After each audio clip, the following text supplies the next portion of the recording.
Hello, আদাব, নমস্কার। কি খবর সবার? আশা করি সবাই অনেক ভালো আছো। আমার ব্লগ চ্যানেলে সবাইকে স্বাগতম জানাই। আজকে আমি শেয়ার করছি শাঁখারী বাজারের দীপাবলির ব্লগ। তো শুক্রবার আমি চলে গেছিলাম দীপাবলির কেনাকাটা করতে। তো চলো দেখি কি কি আছে। দীপাবলি মানেই আলোর উৎসব। তো এখানে অনেক মোমবাতি, প্রদীপ দেখা যাচ্ছে, অনেক প্রতিমাও আছে। নানা রকমের প্রদীপ ছিল এবার একটু কালারফুল প্রদীপের সংখ্যাই বেশি ছিল। আর এই যে ডেকোরেশনের কাজও শুরু হয়ে গেছে।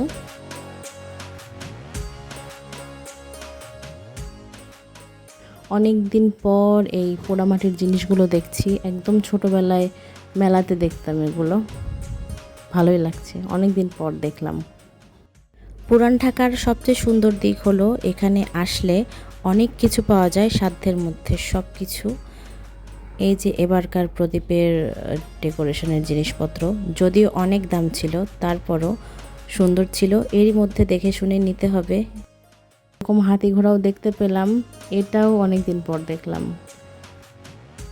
এই ছোট্ট চিপা সরু গলির ভিতরে যে এত সুন্দর করে পুজো হতে পারে, না দেখলে বিশ্বাসই করা যায় না। এই পুজো হওয়ার মোটামুটি 50 বছর হবে। ঘুরতে ঘুরতে আমরা অনেক পটকার দোকানের সামনেই চলে আসলাম, যদিও কোনো রকমের কোনো পটকা কেনা হয় নাই। আর এই যে প্রদীপের সমারোহ, অনেক ফটকা ছিল কিন্তু একটাও কেনা হয় নাই, কারণ সেই দিন বের হতে পারবো কি না, কোথায় ফাটাবো। আমার বর এই খাড়াটা দেখে হাতে তুলে নিল।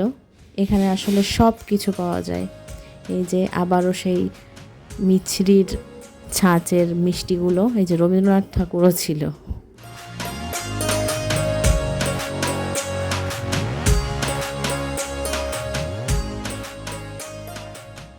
দীপাবলি উপলক্ষে এবার দেখলাম ঘর সাজানোর অনেক জিনিস এসেছে, এবং এবার প্রদীপগুলো হয়েছে অনেক কালারফুল। দেখতেই পাচ্ছ সবাই, প্যান্ডেলের কাজ চলছে, মানুষের ভিড়ও আছে মোটামুটি। আর যেহেতু শেষ দিন ছিল, শুক্রবারের দিন ছিল, পুজোর আগে শেষ শুক্রবার, এই জন্য ভিড়ও ছিল প্রচুর। তো এই মন্দিরে তো ওই দিন ঢোকাই যায় না, গতবার আমরা চেষ্টা করেছি। এই জন্য আগে ভাগেই আসলাম যে ওই দিন যদি আর আসতে না পারি, আজকেই দেখা সাক্ষাৎ করে যাই, একটু বসেও যাই। কত সুন্দর সুন্দর যে মোম ছিল, কিন্তু শুধু দেখলামই, দামে পড়লো না। কোনো জায়গায় বলে 80 টাকা, কোনো জায়গায় বলে 150 টাকা। তো এবারকার মতো কেনাকাটা শেষ। এরপর আমরা চলে গেলাম রমনা মন্দিরে। আমরা বাসা থেকে বের হয়েছিলাম দুপুরের খাবার দাবার খাওয়ার পর, আর এখন তো সন্ধ্যা লেগে গেছে।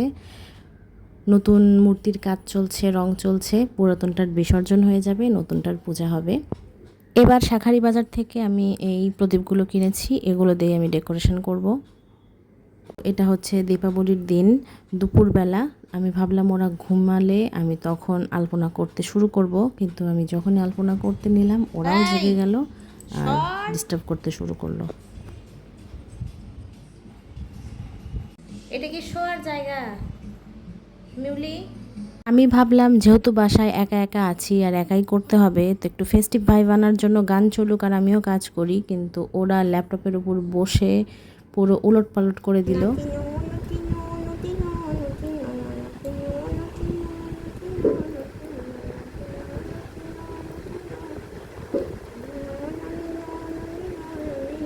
এরপর ঝাঁটা নিয়ে বসে কোনো মতে আমি এই আলপনার কাজটা করেছি। প্রদীপ ধরাবো, তো প্রদীপের উপর বসে আছেন আর একজন।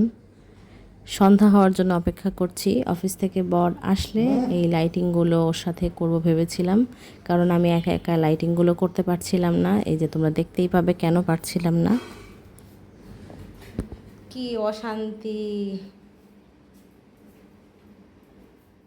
অনেক ছোটাছুটি দৌড়াদৌড়ির পর সন্ধ্যা যখন হলো, আমি ভাবলাম যে এখন মোমবাতিগুলো, প্রদীপগুলো জ্বালানো যাক। তো ওরা আগুন দেখার পর আর আশেপাশে আসেনি, তো শান্তিমতো আর কি সব করা যাচ্ছিল। এই সব দিনে ছোটোবেলার কথা আরও বেশি করে মনে হয়, কারণ 14 প্রদীপ জ্বালানো বা 14 শাক খাওয়ার যে ব্যাপারটা, এগুলোতে তো অংশগ্রহণ করা হতো। 14 প্রদীপ আমি বানাতাম, তারপর ছাদে সুন্দর করে মোম দিয়ে সাজানো হতো, ভাই বোনরা মিলে সবাই ফটকা ফোটানো হতো ছাদে। তো এগুলো আসলে খুব মিস করি। এই থালাটা আমি অনেক দিন আগে দেখেছিলাম, দীপাবলি উপলক্ষেই কিনেছি। আর এই প্রদীপগুলো তো শাঁখারী বাজার থেকেই নেয়া। আমি শাঁখারী বাজারে 2 বছর হলো যাচ্ছি আর এই প্রদীপগুলো কিনছি। গতবারেরগুলো আমি বাসায় দিয়ে রেখেছি, তো এবার এগুলো আসলে আমার নতুন সংগ্রহ। এই তো ছিল আমার মোটামুটি ডেকোরেশন। আশা করি তোমাদেরও ভালো লেগেছে। খুব একটা আলপনা যে আমি ভালো পারি তা না, আমার বোনের অনেক ধৈর্য। আমি এর আগেও তোমাদের সঙ্গে অনেক ভিডিও বা ছবি পেজে তো শেয়ার করেইছি। এত সুন্দর করে, ও অনেক সুন্দর আলপনা করতে পারে। আমার আর কি মোটামুটি হয়, আর ভাড়া বাসাতে এর চেয়ে বেশি আর কি করা যেত। সুন্দর করে এগুলোকে আবার পরিষ্কারও করতে হবে। তো এই ছিল লাইটিং, আমার তো বেশ ভালো লেগেছে। এরপর আমার বাসায় আসলো আমার বোন, ওর বিড়াল খুব পছন্দ, ও ওদেরকে নিয়ে একটু ছবি তুললো, ভিডিও করলো। এই যে এই বিড়ালটার নাম হচ্ছে শিউলি। ওই গত বছর আমাদের বাসায় এসেছিল এবং ওরই 2টা ছানা, মিউলি আর বাগলু, মানে একটা ছেলে আর একটা মেয়ে। তো ওদের সঙ্গে এরকম ছবি ভিডিও করার পর আসলে আর পরে কোনো কিছু ভিডিও করা হয় নাই। তারপরের দিন আমরা হুট করেই সিদ্ধান্ত হলো যে কালী পূজা দেখতে বেরোবো। আমি আশাও করিনি যে আমাদের এবার বের হওয়া হবে, এই জন্য আমি আগেভাগেই ঘুরে নিয়েছিলাম। তো প্রথমেই গেলাম আমরা জগন্নাথ হলে। যেহেতু দ্বিতীয় দিন বের হয়েছি, এত মানুষ ছিল না, একদমই ভিড় ছিল না, মানে লোক নেই বললেই চলে। আমরা সুন্দরভাবে হেঁটে ঘুরে এখন যাচ্ছি রমনার দিকে। রমনা কালী মন্দিরের দিকে তো 2 দিকে একদম মেলার মতো বসে গেছে। আর ওই যে বললাম, দ্বিতীয় দিন হওয়ার কারণে লোকজনের ভিড় তুলনামূলকভাবে অনেক কম। গতবারের ভিডিও যারা দেখেছো তারা তোমরা দেখেছো যে কি পরিমাণ ভিড় হয়, ভিড়ের চোটে মানে হাঁটা যায় না। এই হচ্ছে রমনা মন্দিরের আলোকসজ্জা, অনেক সুন্দর লাগছিল। আমার এমনিতেও ভালো লাগে, আমি মাঝে মধ্যে এখানে আসি ছুটির দিন। তো আরতি হচ্ছিল সম্ভবত, তো এখানে আমরা একটু দাঁড়িয়েই দেখলাম। অন্যবার হলে তো ঢোকাই যেত না, এবার সামনাসামনিভাবে প্রতিমা দর্শন করা গেছে। এরপরে আমরা চলে গেলাম হচ্ছে শাঁখারী বাজারের পূজা দেখতে। যাই হোক, আমি লাকি যে আমি এবারও যেতে পেরেছি। এত সুন্দর আলোকসজ্জা করে। এখানে নাকি দুর্গাপূজাও হয়, তো ঢাকাতে তো কখনো দুর্গাপূজায় থাকা হয় নাই। ইচ্ছে আছে 2026 সালে দুর্গাপূজা ঢাকায় দেখার। এই যে দেখতেই পাচ্ছ কি পরিমাণ ভিড়। আর এরকম তো একটু পরপরই প্যান্ডেল থাকে। এটা একটা নতুন প্রতিমার স্টাইল আর কি। পদ্মফুল থেকে বের হচ্ছে মহাদেব এবং অপর পাশে মা কালী।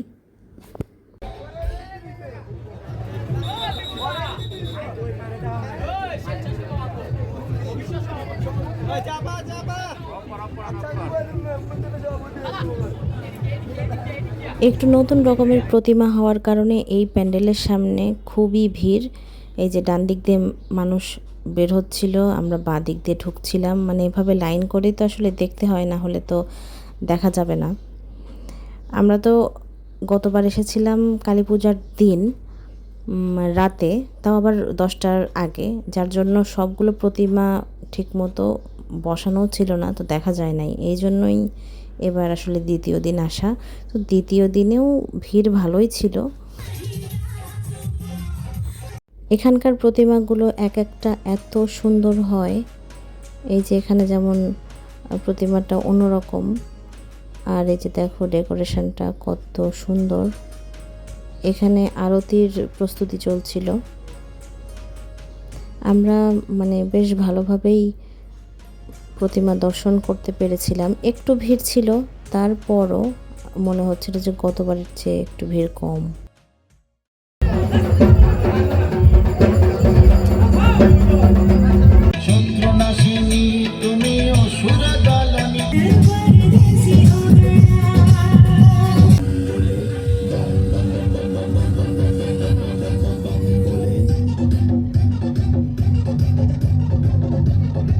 হাঁটতে হাঁটতে আমরা অনেকগুলো প্রতিমাই দেখে ফেলেছি।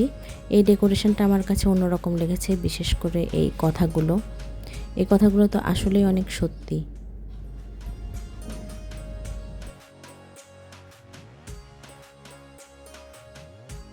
এবারের মতো প্যান্ডেল হপিং প্রায় শেষের দিকেই। আশা করি আসছে বছর আবারও হবে। আপনারা ওই পাশে যাবেন। রাত যত বাড়ছে ভিড়ও ততই বাড়ছে। এত আওয়াজ, তারপর শব্দ, ঢাকের শব্দ সব মিলিয়ে এবারকার পুজো দেখাটা বেশ আনন্দেরই ছিল। প্রচণ্ড গরম ছিল, আমরা ভাবছিলাম যে কোথাও একটু বসে কিছু খাওয়া যায় কি না। তো আমরা একটু লাস্সি খেয়ে নিলাম, তারপর একটু মেলা ঘুরলাম, এরপর হাঁটতে হাঁটতে বাসার দিকে চললাম।